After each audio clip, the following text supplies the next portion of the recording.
നമസ്കാരം സാറേ. നമസ്കാരം. എന്തായിരുന്നു? കുറച്ചു നാൾ മുമ്പ് ഒരു അപേക്ഷ വന്നായിരുന്നു, അതെന്താണെന്ന് അറിയാൻ വേണ്ടി വന്നതാ. ഓക്കെ സാറേ, എൻ്റെ കാര്യം എടോ, താൻ എന്തായി കാണിക്കുന്നത്? ഞങ്ങൾ സംസാരിച്ചിട്ടുണ്ടെങ്കിൽ തനിക്ക് കണ്ടൂടെ? തൻ്റെ ശരിയായിട്ടില്ല, ആകുമ്പോൾ പറയാം. നാളെ വാ. എന്തോ ചെയ്യാനാ, ഒന്ന് പോയിത്താടോ.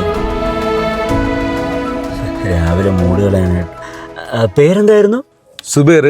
ആ, അമ്പലപ്പടിയിട്ടതിൽ കുരിശുമൂട്, കരുനാഗപ്പള്ളി. ഇത് ശരിയായിരിക്കുവാണല്ലോ. ഒരു മിനിറ്റേ.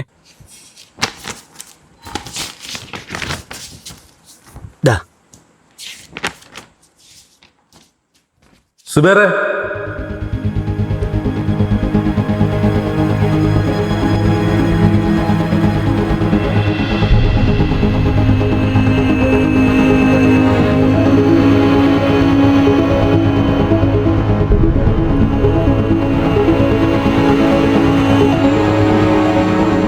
ഞെട്ടണ്ട സാറേ, ഇത് സുബേറിന്റെ തന്നെയാ. എത്ര ദിവസമായി സാറേ ഇയാൾ ഇതിനു വേണ്ടി ഇവിടെ കയറി ഇറങ്ങാൻ തുടങ്ങിയിട്ട്? അല്ല, അന്നേരം അത് ശരിയായിട്ടില്ലായിരുന്നു. ഇപ്പൊ പിന്നെ എങ്ങനെ ശരിയായി? എന്റെ പിടിപാട്, എന്റെ ഈ വേഷം, കഷ്ടം തന്നെ സാറേ. നിങ്ങളെപ്പോലെ കുറച്ചു പേരുണ്ട് സർക്കാർ ഓഫീസുകളിൽ.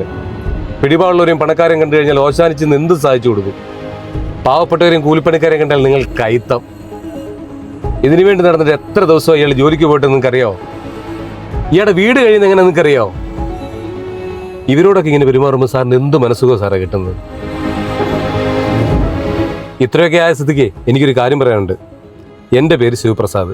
ഞാൻ ഒരു രാഷ്ട്രീയക്കാരനുമല്ല, ഒരു പിടിപാടുള്ളവനുമല്ല. സാറ് പിന്നെ സ്റ്റാൻഡേർഡ് ഉള്ളവരെ പരിഗണിക്കൂ എന്നറിഞ്ഞപ്പം ഞാൻ എൻ്റെ പെങ്ങടെ മോടെ കല്യാണത്തിന് വെച്ചിരുന്ന ഉടുപ്പും മുണ്ടെടുത്തോണ്ട് വന്നതാ, സ്പ്രേ അടിച്ച്. ഞാനും ഈ സുബേറുവേ ഒരുമിച്ച് ജോലി ചെയ്യുന്നവരാ. ഇവനെന്തെങ്കിലും ആവശ്യം വന്നാൽ പിന്നെ ഞാൻ കൂടെ ഇരിക്കണ്ടേ സാറേ? വാടാ, നമുക്ക് പോവാം.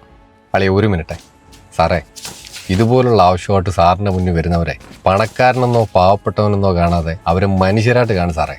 പുണ്യം കിട്ടും. വാളിയ ഓ